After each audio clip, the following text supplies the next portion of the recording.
자신들이 지배했던 식민지 인도에게 GDP가 역전당했습니다. 런던 지하철역에는 오물이 넘치고 아이들은 학교에서 굶고 있습니다. 우리가 알던 대영 제국은 이제 역사책 속에만 존재합니다. 영상을 보시고 도움이 되신다면 구독과 좋아요 부탁드립니다. 한때 전 세계 지도의 4분의 1을 붉게 물들였던 해가 지지 않는 나라 영국. 하지만 지금 영국의 위상은 과거의 영광이 무색할 정도로 추락하고 있습니다. 단순히 경기가 조금 안 좋은 수준을 넘어 구조적인 몰락의 길을 걷고 있다는 경고음이 도처에서 들려옵니다. IMF 발표에 따르면 영국의 GDP 순위는 세계 6위로 밀려났습니다. 충격적인 사실은 과거 영국의 식민지였던 인도에게 추월당했다는 점입니다. 전문가들은 인도가 성장을 멈추더라도 영국의 하락세가 더 가팔라 2027년에는 그 격차가 더 벌어질 것으로 예측합니다.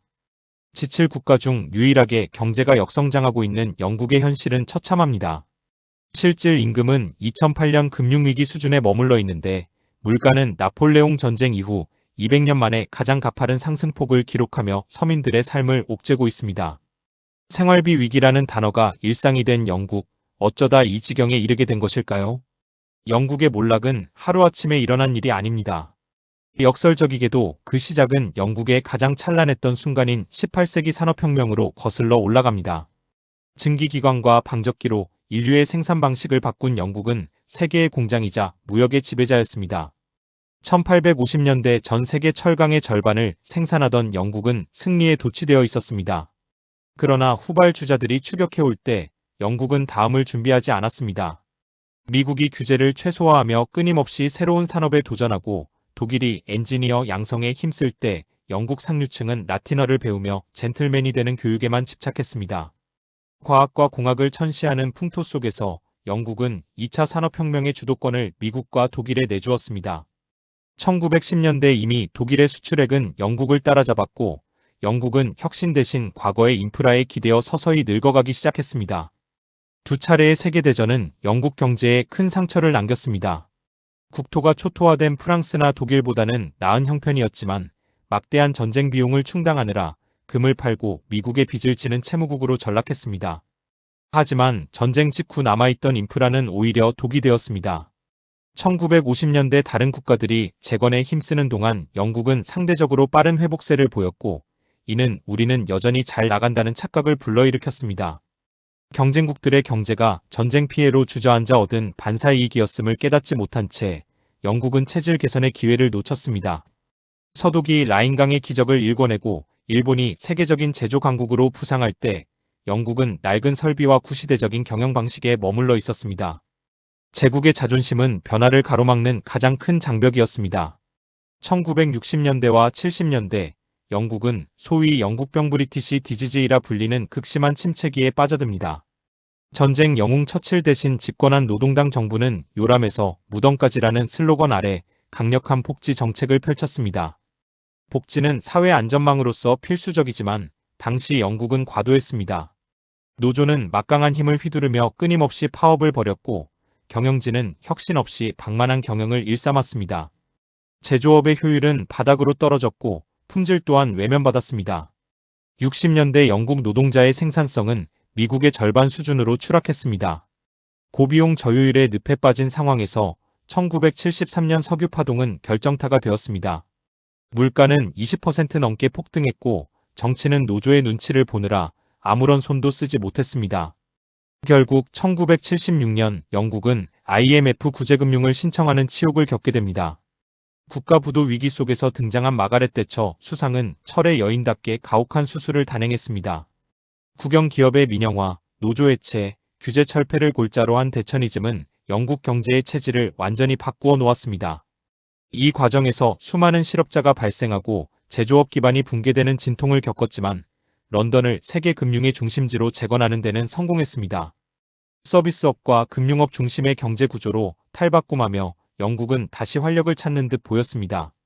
그러나 이는 또 다른 비극의 씨앗이 되었습니다. 제조업을 사실상 포기하고 금융에만 올인한 결과 영국 경제는 외부 충격에 극도로 취약한 구조가 되었습니다. 또한 금융 호황의 과실이 서민들에게까지 골고루 퍼지지 않으면서 양극화는 심화되었고 미래를 위한 기술 투자보다는 당장의 자본놀이에 집중하는 풍토가 자리 잡았습니다. 사실 영국에게는 몰락을 막을 수 있는 결정적인 기회가 한 번 더 있었습니다. 바로 푸케 유전의 발견입니다. 1970년대 말부터 쏟아져 나온 푸케의 석유는 영국을 세계 8위의 산유국으로 만들었습니다. 노르웨이는 이 석유 수익을 국부펀드로 적립해 미래 세대를 위한 수천조 원의 자산을 쌓았습니다. 하지만 영국은 달랐습니다. 대처 정부와 그 이후의 정부들은 유전 수익을 당장의 세수 부족을 메꾸고 제조업 붕괴로 발생한 실업자들의 복지 비용으로 쏟아부었습니다. 즉 미래를 위한 투자 대신 현재의 소비를 위해 하늘이 준 선물을 탕진한 것입니다. 전문가들은 영국이 노르웨이 모델을 따랐다면 지금의 경제 위기는 없었을 것이라고 입을 모읍니다. 영국은 미래를 팔아 현재의 평온을 샀고 유전이 고갈되어가는 지금 그 대가를 뼈아프게 치르고 있습니다. 1990년대 후반 토니 블레어 정부 시절 영국은 쿨 브리타니아를 외치며 문화와 경제의 부흥기를 맞는 듯 했습니다. 하지만 그 이면은 부채와 부동산 거품으로 가득했습니다. 생산성 향상 없이 빚으로 지탱되던 성장은 2008년 글로벌 금융위기라는 파도를 만나 허무하게 무너졌습니다. 금융업에 올인했던 영국은 세계 어느 나라보다 큰 타격을 입었습니다.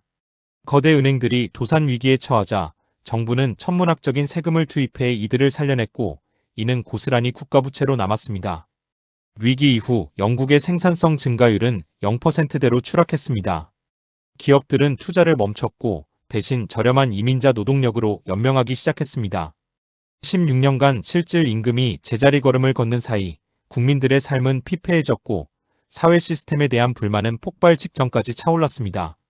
참다 못한 민심은 결국 브렉시트라는 극단적인 선택을 내렸습니다. 이유를 떠나면 통제권을 되찾고 삶이 나아질 것이라는 정치인들의 감언이설에 속았지만 결과는 처참했습니다. 유럽의 금융 허브였던 런던의 지위는 파리로 넘어갔고 부유층과 엘리트 청년들은 영국을 떠나기 시작했습니다. 현재 영국은 1970년대보다 더 암울한 상황입니다. 당시에는 인구라도 젊었지만 지금은 노령화와 인프라 노후화 그리고 막대한 부채가 발목을 잡고 있습니다. 가장 큰 문제는 반등할 동력이 보이지 않는다는 점입니다. 미래 산업에 대한 투자가 절실하지만 당장의 복지와 연금을 유지하기에도 급급한 상황입니다.